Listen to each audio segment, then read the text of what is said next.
Kenapa saya harus mencintai orang tua saya? Orang tua saya itu jahat. Orang tua saya bahkan tidak pernah mendidik saya bagaimana caranya sholat. Orang tua saya tidak pernah mengajarkan saya bagaimana caranya membaca Al-Quran. Orang tua saya tidak pernah mendidik saya hal-hal yang baik. Bagaimana saya bisa cinta kepada dia? Bagaimana mungkin Allah tetap memerintahkan saya untuk berbuat baik kepadanya? Padahal orang tua saya ini adalah orang tua yang jahat. Orang tua yang tidak pernah memberi kebaikan kepada saya. Saya pernah beranggapan demikian, ini pribadi saya pernah beranggapan demikian hingga saya mendengarkan sebuah kisah nyata yang diceritakan langsung oleh orangnya. Ada seorang ayah yang mendatangi saya dan menceritakan kisah ini. Saya sangat kagum dengan beliau. Beliau mempunyai anak-anak yang hafidh Al-Quran. Dan juga beliau adalah seorang yang berkecimpung di dunia agama. Keluarga beliau begitu harmonis. Akan tetapi beliau ini ternyata bukanlah orang yang dari dulu sudah bahagia. Bukanlah orang yang dari kecilnya sudah bahagia. Dia menceritakan kisahnya. Waktu saya berumur 40 hari, ayah saya meninggalkan ibu saya. Umur 40 hari, Bu. Bukan 40 tahun ya, Bu ya. Waktu umur saya 40 hari, ayah saya meninggalkan ibu saya. Saya belum tahu apa-apa, umur 40 hari. Ibu saya sendirian merawat saya. Sampai akhirnya ibu saya menyekolahkan saya. Hingga akhirnya ibu saya memasukkan saya ke pesantren. Hingga akhirnya saya berhasil menjadi seorang hafidh Al-Quran. Tanpa dampingan oleh ayah saya. Tanpa didampingi oleh ayah saya. Pernah suatu hari ketika saya berhasil menghafal 30 juz Al-Quran, kiai saya meminta saya untuk membuat acara syukuran. Saya bingung kemana saya harus mengambil biaya untuk acara ini. Pernah sesekali katanya ayah saya datang untuk menjenguk saya di kampung, kata bapak ini. Pernah sesekali ayah saya menjenguk saya di kampung, tapi apa yang saya lakukan? Saya berlari. Saya berlari ketakutan. Orang macam apa ini? Umur saya baru 40 hari, dia sudah meninggalkan saya. Orang macam apa ini? Saya tidak ingin bertemu dengan dia. Dia ini monster, dia ini orang yang jahat. Saya tidak mungkin bisa bertemu dengan dia. Dia adalah orang yang sangat jahat. Jadi sampai sekarang, sampai saya menyelesaikan sekolah saya tidak pernah bertemu dengan ayah saya. Ketika kelulusan saya bingung mencari di mana saya harus mengambil biaya untuk syukuran. Saya bertanya kepada ibu saya, tapi alhamdulillah ibu dengan membanting tulang akhirnya berhasil untuk membiayai saya.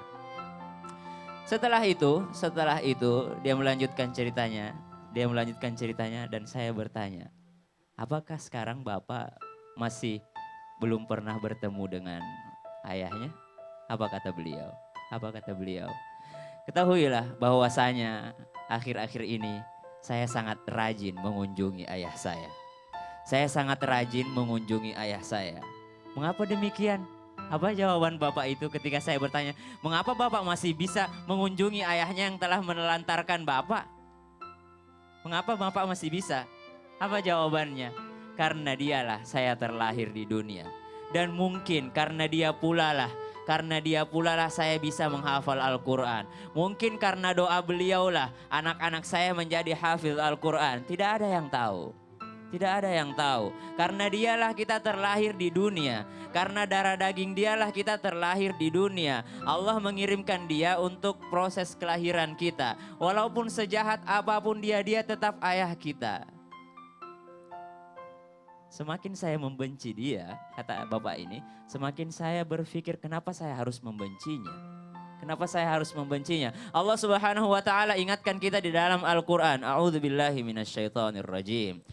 Wa in jahadaka 'ala an tusyrika bima laysa laka bihi 'ilmun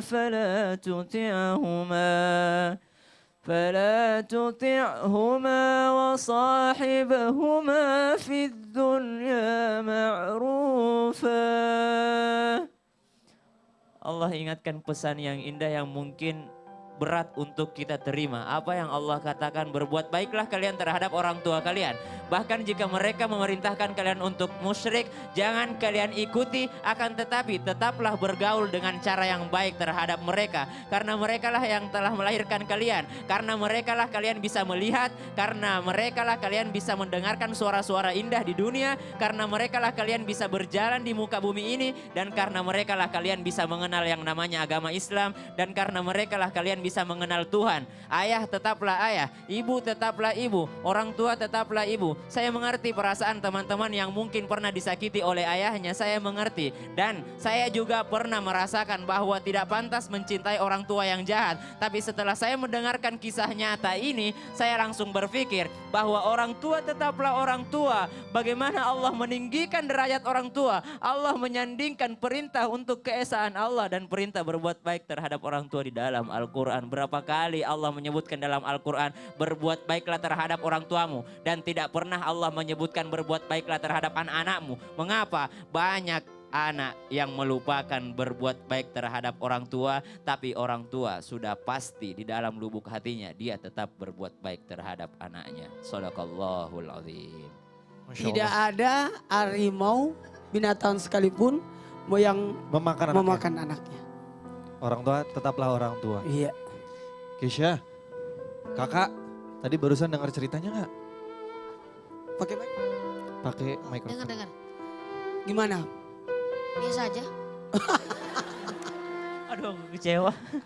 Tadi intinya sesebel apapun, sebete apapun sama orang tua tetap orang tua, Kak. Kisha. Isya?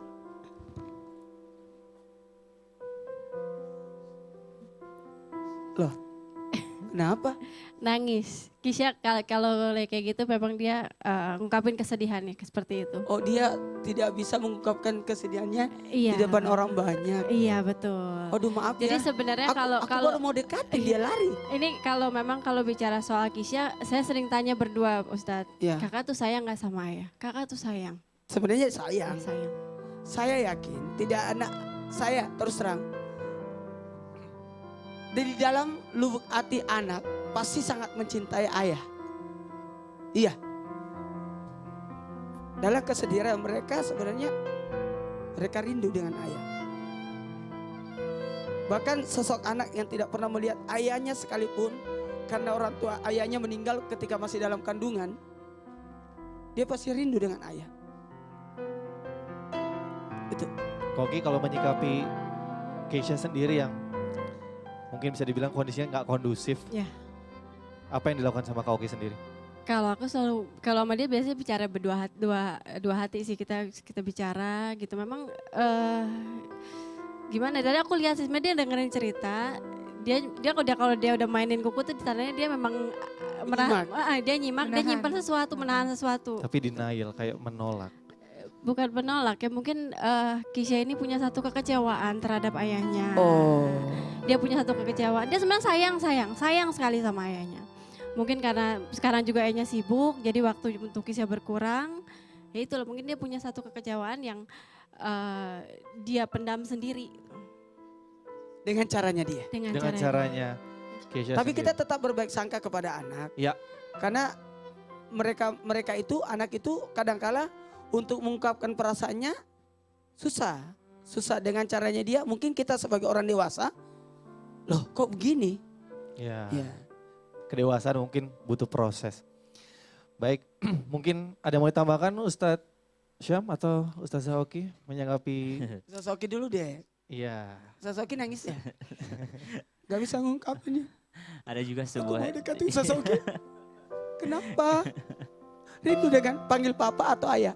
Bukan, saya justru alhamdulillah saya bersyukur pada Allah menganugerahi saya keluarga yang harmonis. Tapi kalau ngeliat anak-anak kan masa kecil itu kan membutuhkan orang tua. Jadi kalau misalnya kita berlanjut dari kisahnya Ustadz Syam tadi kemudian melihat Keisha. Mungkin ada orang-orang di luar sana yang merindukan kehadiran seorang ayah, kehadiran seorang ibu. Jadi ya kalau untuk kehidupan aku pribadi aku sangat bersyukur karena Allah anugerahi kehidupan yang harmonis. Alhamdulillah. Memikirkan anak ya. Kita sebagai orang tua kadang-kadang, aduh gimana anak-anak saya ya. Apakah dia protes dengan kegiatan kita? atau bisa menerima kegiatan kita itu. Iya. Baik, jamaah, kita akan lanjutkan tentunya dengan tema jangan membenci orang tua kamu. Hanya di Islam itu Indah bersama Fiostin DS. Jamaah oh jamaah, alhamdulillah.